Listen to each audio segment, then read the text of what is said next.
Hey, what's up, guys? It's me, TSPRavshiva. So here, I don't know if you've heard, guys, on the news, they're talking about these black-looking aliens that are headed towards Earth. There's been a lot of TikTok videos of people, talking about this, and they're saying, why bring us into it and all this other stuff, and it just, it's something really intriguing to me because it wasn't just something that was put out there by accident. Here's the actual gentleman who happens to be very well known. This guy, his name is Norman Berggren.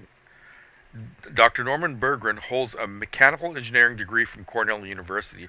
He's a former scientist at Ames Research Laboratory, National Advisory Committee for Aeronautics, predecessor of Ames Research Center, NASA.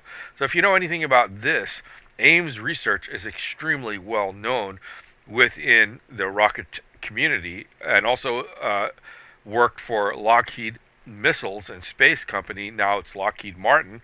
Now everybody knows Lockheed Martin, and all the players involved in that are all government, and they're into creating high tech weaponry. So after a short tour of duty with Nielsen Engineering, which is also another big name in the industry and research, he founded Berggren Engineering and Research, which also became a big name, parent of Berggren Research, founded in 1999. Dr. Berggren is author of two books, which is very cool: Tomorrow's Technology Today and The Ringmakers of Saturn. I remember The Ringmakers of Saturn, and that was a book done, I believe, in the 80s when it came out. Now, the reason I'm doing this is because a lot of people are saying that this is just a bunch of crap and blah, blah, blah, that there's no aliens coming. This guy worked directly for NASA at the very highest possible places within the rocketry industry, the engineering and rocket industry. Not only that, Ames Research Center, where they do all this type of research, it's the number one leading place. Okay? So here again, looking for the National Air and Space Museum at the Smithsonian, Dr. Norman Berggren, Wall of Honor. Okay, this is not just anything. Air and space, friend. Berggren is author of the classic books Ringmakers of Saturn, Tomorrow's Technology Today, which document the existence of extraterrestrial vehicles of immense power. A scientist who pioneered the methodology of thermal ice prevention design, he is also credited with roll stability laws for airplanes and missiles.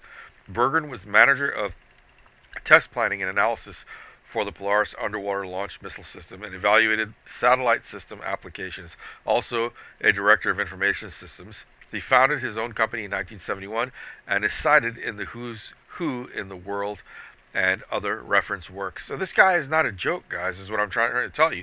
Now listen to what he says and how strange this is. I don't know if you're going to find it as strange as I do, but it really boggles my mind somewhat. Okay, and we're going to look at this in succession here. We're going to start here, and I want you to hear what this guy has to say. Really listen closely.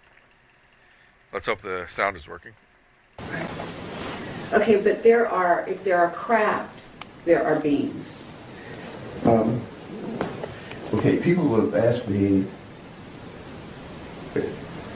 about, I call them vehicles, okay? Right. Now, I did not call them objects. That was too neuter for me. Okay. I had a Stanford professor say you ought to call them objects. No. They have all of the qualities of a vehicle. Mm-hmm. They can move. They're just like a missile or anything like that.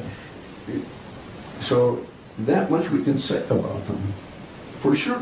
Okay. So I'm calling it a vehicle. Okay.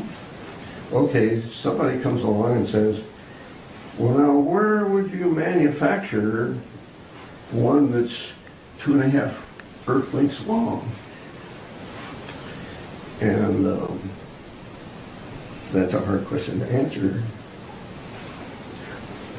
So are you not positing the idea that those vehicles contain, beings who are, maybe like us? Yeah, I only go along with government images. And if you want to know about people kind of thing, there is the ship that picked up the Voyager capsule at Alameda Naval Shipyard, and they have a picture there of I think it's the Apollo flight that Bugs and Neil were on. But anyway, there is one image there that shows black people getting off. So people with dark skin getting off. Not dark, black. Black skin. Really black. Yeah. Were they tall? Yes. Very tall? Yeah. How tall? Do you know? Well, they got out the doorway. I don't know how high that is, but Well, what? it's safe. 7 feet would be probably a conservative estimate. Have you heard about Clark McClellan's statement about that? No. Oh, you haven't? No. Have you ever been in touch with him? No. No? There is one image there that shows black people getting off. So people with dark skin getting off. Not dark, black. Black skin. Really black. Yeah. Were they tall? Yes. Very tall? Yeah. How tall? Do you know? Well, they got out the doorway. I don't know how high that is, but Well, what? it's safe. 7 feet would be probably a conservative estimate.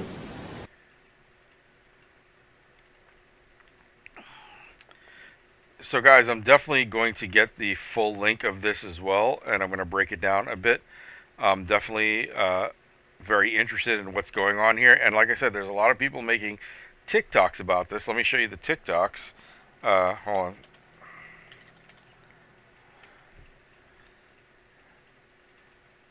And you'll see the reactions. If you haven't seen these videos, you should watch them.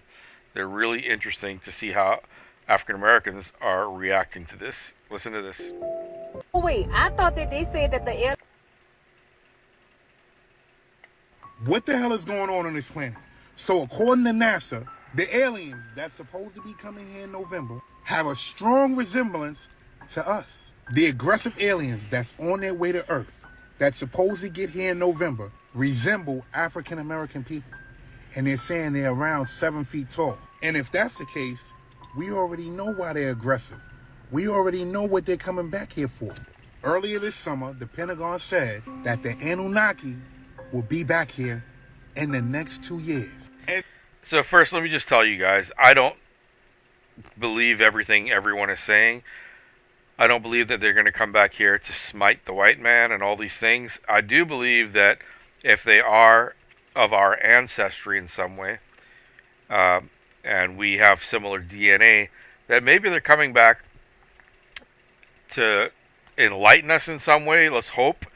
Because we have heard of the tall Nordic aliens. I'm hoping that the racism stays here on planet Earth, that racism is not something that's interstellar. That would suck. So let's hope it's just, an Earth brand of chaos, and it's not, anything that's contagious outside of the Earth itself. But then again, it's human nature, right? If there are other beings, we don't know what's going on. But anyway, I just wanted to show you that people are really freaked out about this. It's weird. now NASA, of course, again, NASA is saying that the aliens that are coming here this November look like African Americans. You do the math. The truth of the matter is, the truth has been hidden for way too long about what this planet is, where this planet came from, who we are as a people. And apparently, those interstellar beings that's coming here are coming here for a reason. And apparently, someone's spoken to them. Someone is keeping contact with them. Someone knows their true purpose. Because you can't randomly just say that they're aggressive and they're coming here aggressively if you haven't spoken to them or if they're not here already. Welcome to 2025. I want to see what's next. I'm out. The only way we're going to stop paying bills and our rent is if they hurry up with the alien invasion. Just like go ahead and roll that out already. Because like who's going to work the next day? Fake or real? I don't care. Like I don't even care Okay, anymore. this is just dumb. Sorry I don't about care that, if it's guys. real or fake. If we see a 12-mile For any science. Matter of fact, NASA giving you information straight from the Bible, but because you don't believe in the word of God, you thinking this something new. But them disciples been put on game about this one. Scientists raise a concern about a recent discovery. Still a what the name is? 3iAtlas? What the Bible called them fallen angels and Nephilim. Revelation 9:11 said they had a king over them who was given the keys to the bottomless pit. And when these aliens that's supposed to be coming to Earth in hostility, they gonna kill a third of mankind. That's in your Bible. Talking about aliens moving at an extraordinary speed over 130,000 miles per hour. Sound like Luke 10:18 to me. And Jesus said he saw Satan fall from heaven like lightning. Now that's over 130,000 miles per hour, partner. So late November, toward the end of December, 20. Actually, they said it's not late November. They're saying now it's in 2 weeks. That's for. I'll try to find that and show you guys that as well. But it's just weird, all the different things that we're hearing. So I don't know what to believe here, honestly. Now, this is breaking news, y'all. They saying they will hold a press conference today at 6:30, speaking about the aliens. Now, y'all, I don't know how true this is, but I just seen that on X. So they saying that it's breaking news. Now, I wonder what's going to take place once these aliens get here and what's going to happen. So they're not telling us what's going to happen. They just... Well, if they're black, we might be having a block party. Who knows? You know, out in space. I'm just kidding. But this really intrigues me because I'm into aliens. I just wish that they would extract the whole dumb, race part of it. Look, if they're from another planet, from another part of the solar system, from another part of the galaxy, from another part of the universe, there's got to be something extremely unique about them, especially if they can travel through interstellar space at the speeds that they're traveling. We have nothing that can hit 130,000, 150,000 miles per hour.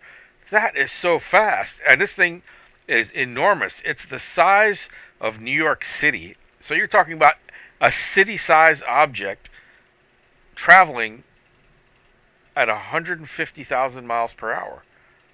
Wow. Whatever this thing is, it's massive.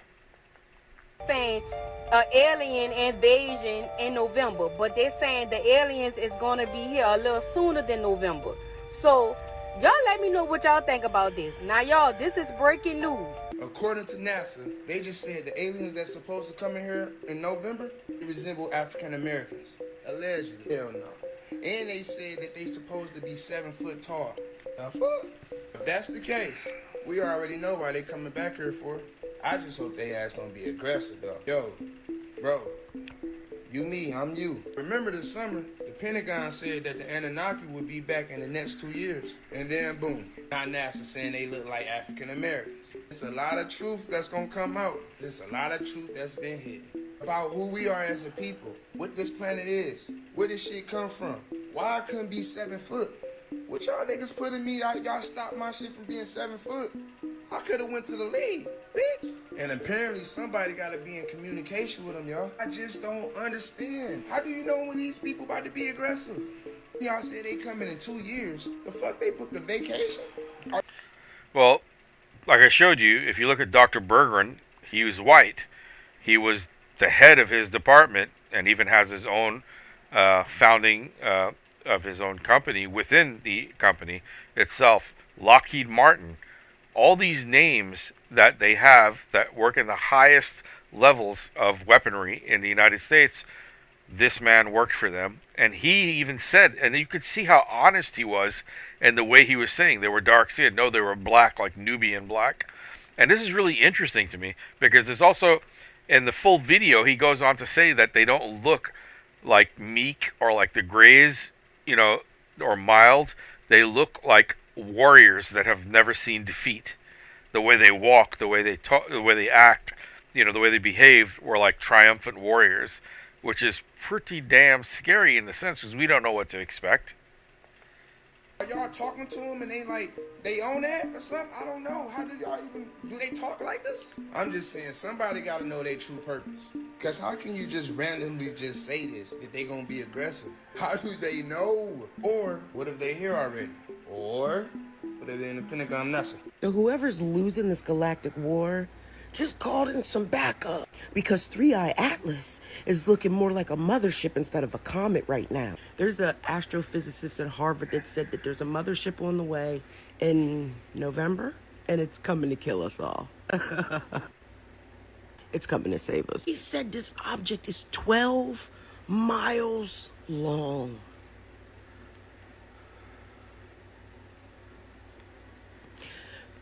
Nothing's a coincidence.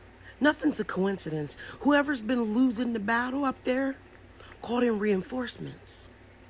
What's the closest star system to us that could get here that quick? They just observed this on July 1st.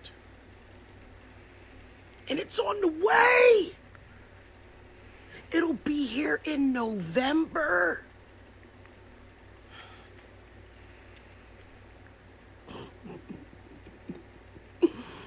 The best year of my life. Now, wait a minute, cousin. Now, I don't know if anybody is confused like I am from reading this article that I just read that NASA is talking about in November, aliens are coming. And that the aliens are going to have an attitude when they get here. Now, first of all, November? Why are they coming in November? They would have missed the entire vibes of the summer. They done missed the heat. They done missed cookouts. They done missed block parties, the BET Awards. All right, now they're just getting stupid. But I just wanted you guys to see that black people are reacting to this. It's not something that's being held back. It's being put out there. But I always wonder when things are being put out in the open, because all the time that I've been researching, I remember Dr. Berggren from when I was younger, like a teenager, and I remember the Rings of Saturn. I remember when that came out, and that made a big impact, because shortly before that was Bob Lazar. Bob Lazar had come out and said that he worked for Area 51 as a scientist, a research scientist, and they had that whole, whistleblowing thing happen, and that kind of led up to Dr. Berggren's writing the book The Rings of Saturn. So the Rings of Saturn, if you haven't heard anything about it, basically Dr. Berggren said that someone created the rings of Saturn, and he calls them, that's why he says the ring makers of Saturn. And the most interesting part of this, I'm going to show you now, going from the rings of Saturn, okay? Check this out and listen very closely. Now, this is where I'm connecting the dots, guys. So I want you to really pay attention here. Remember, the rings of Saturn, the ring makers of Saturn, okay? I want to familiarize you with the names of the rings. Way out of the tip there is an A ring, an F ring, and you move in, and that's a real tiny, insignificant ring. Then you move into the A ring, and then the A ring has a division in it called the Enki division. So Enki. And that Enki division moves like from 25% away from the outer edge to about 25% away from the inner edge. So that Enki division can move around. Now, going on towards the... So the reason I showed you, it said Enki division. Now, nothing happens by accident when it comes to naming things in the stars, because they have known for a long time what's out there. Let me show you why this is so intriguing. Now, Zecharia Sitchin had taken the Sumerian text, which is Mesopotamia, which is ancient Iraq, was Mesopotamia.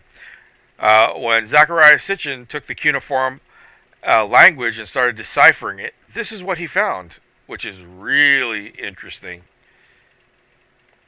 Terrestrial man stands on a ship deck in the Milky Way galaxy. He was once considered a god to Earth and humans. He stands on the living deck of the Nibiru ship, a biomechanical starcraft veiled beneath Saturn's rings. The ship hums with ancient intelligence. Its surface, crystal alloy and photonic code, shimmers with runes that pulse softly like breath. Light bends around its hull, time folds gently near its core. His name is Enki. Silver and violet robes drape over his shoulders, flowing like water shaped by unseen winds. Around his neck, a large lapis lazuli stone glows faintly, responding to his biofrequency. This is not merely the return of a being, it is the reactivation of a forgotten contract. A re-entry not of war but of purpose. After millennia in spectral exile, drifting between dimensions in the shimmering hollows of the veil, Enki now re-emerges. He does not arrive as a conqueror. He does not claim divinity. He arrives as a restorer, a carrier of remembrance, a steward of codes, the architect of an ancient plan, long buried beneath dogma, distortion, and delay. He returns now, in this moment, holding frequencies of healing, lost harmonics of truth. So let me show you Enki and Enlil. There's a story of the Sumerian text where they talk about this. It's really interesting stuff. So that was kind of like Intelligence. a version that they did probably with AI. But here, the snake that came into the garden was actually Enlil's brother, Enki. Millions of people were on this planet long before Adam even arrived, and then Adam was born, the first genetically modified, what they called to perfection, human being, Homo sapien. Let's talk a little bit about this pantheon that came to Earth. There's a couple of really interesting gods, lowercase g, that came here. The first one is Anu. Now, he wasn't the first one here, but he was considered to be the fatherhead or the Lord God. He was over the main gods that came to this planet. His name was Anu, A-N-U. Hence the name that humans gave them, the Anunnaki, okay, Anu. So they gave still credit to Anu as the fatherhead or the God figure. He mostly ruled from space or from the sky or from heaven, as the ancient texts say. And Anu had sons, okay? His sons were Enki and Enlil. These people, these three, are considered gods. They were deified by the peoples of Earth. They masqueraded as gods, except for Enki, Enki. He kind of had a certain level of empathy and sympathy for human beings. He even married a human being. He used to have sex with human beings. He had a baby by a human being. One of his relationships resulted in a baby named Zizidra, who's actually Noah in the modern day Bible. And so that story is copied from the Epic of Gilgamesh. However, these people were not gods. They were flesh and blood people. They weren't multidimensional people. They weren't from some other universe. These were people that walked around just like we do, but they were knowledgeable. They had advanced technology. They had wisdom beyond what we had. They knew about genetics and how to modify genetics. They knew about chemistry. They knew about alchemy. They knew about quantum physics and quantum mechanics. They understood planetary alignments. They understood navigation through stars as left behind by some of these Sumerian tablets that depict star maps. So this is information left behind that it's not coming from Billy Carson's brain. It's coming from what they left behind as records for us to learn from and to understand exactly what went on in the ancient past. Now, what's interesting is these two were at odds with each other. You have on the right-hand side, you have Enlil. Now, this guy was given control of Earth, even though his brother Enki the Earth was named after him. His name is E-A, capital E, capital A, space, Enki. Now, Ki is the name for Earth in ancient times, and Ea was the beginning of his name. So it became over time Earth, E-A-R-T-H, just so you can know. If you go back into the tablets, you discover this. Now, he was supposed to be ruling over Earth, but there is no real true information as to why he wasn't given the true full power as his brother Enlil. Enlil ended up ruling and running the planet, superseding him, and he actually had to operate underneath, as far as the totem pole goes, power. He was underneath Enlil, even though he wasn't supposed to be. There's no real understanding as to why. We could never find it. Nobody's ever found it yet as to why that happened, but that's the way it happened. Now, Enki was a scientist, an astrophysicist, a geneticist. Enlil was more of a battle king ruler and also an engineer and architect. Enlil created this place called Eden in Mesopotamia, Edin. And in this Eden, it was an outdoor laboratory with this huge gate and guards, armed guards surrounding it, as evidenced in the Apocrypha text. So if you read the book of Adam, you discover that there were armed guards at the gates to Eden. And those armed guards would prevent you from leaving or prevent you from coming in. It wasn't like, hey, you can't come here. It was like, if you come over here, we're going to kill you. And you can read all of that that's a whole nother podcast. Read the book of Adam in the. So I'm going to stop it here, guys. I just wanted to let you guys know that this is something that has some substance to it. It's not just people talking. You know, when you look back at this gentleman, Dr. Berggren, and check his credentials and the way he said it, if you didn't see the video from the beginning, look at the video from the beginning. You'll see in the very beginning. As a matter of fact, let me just play this again because I think some of you may have missed the beginning of this. So let me find it, and I'm going to play it again for you guys because I think you need to actually hear it to understand what it is that this man's saying. I mean, it's extremely, I would say, exciting, a bit worrisome, because it does get me worried, because we don't know exactly, no one kind of knows the truth of what's going on here. No one. You know, if it wasn't a guy like this saying it, I think I would be a bit, I wouldn't be as worried, you know. But let me just play this for you again, and you'll see it for yourself. Now, I want you to watch this, okay, and listen to what he says, okay? Black. Yeah. Were they tall? Yes. Very tall? Yeah. How tall? Do you know? Well, they got out the doorway. I don't know how high that is, but Well, what? safe. 7 feet would be probably a conservative estimate.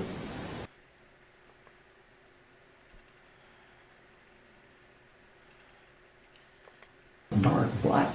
Black skin. Really black. Yeah. Were they tall? Yes. Very tall? Yeah. How tall? So this guy, like I said, Dr. Bertrand, Norman Berggren, as you can see here, he holds an engineering degree from Cornell University, former scientist at Ames Research Laboratory, National Advisory Committee for Aeronautics, predecessor of Ames Research Center. This guy worked for Lockheed Missiles and Space Company, which is Lockheed Martin. Nielsen Engineering. You should know all these names. These guys are huge when it comes to the technological defense of this country and weaponry. So he's also, again, I'm going to point out, National Air and Space Museum, Smithsonian. Here he is, Wall of Honor level, guys. So I'm going to leave you guys with that. I hope that you guys really enjoy this. I'll be making more videos where I'll be talking about stuff like this because I think something really interesting's about to go down. It's going to probably affect us on a global level. If you guys have been keeping track of this, because you know there's the Atlas, or the ship or comet, whatever you want to call it, 3iAtlas that's heading towards Earth. They're saying it's going to arrive here a lot earlier than what they were proposing, that it was going to be November. Well, let's see what happens. I hope that if you have any questions, definitely hit me up in the comments and give me some feedback. Anything you want me to look at, want me to talk about, go ahead and put that in the comment area. And definitely hit the like and subscribe if you did like it. Definitely subscribe, hit the notification bell, and you'll see every video that I make. Guys, it's me, TSPRavshiva. I am your host, and this is the Daily Sutra. I'll see you guys in the next video.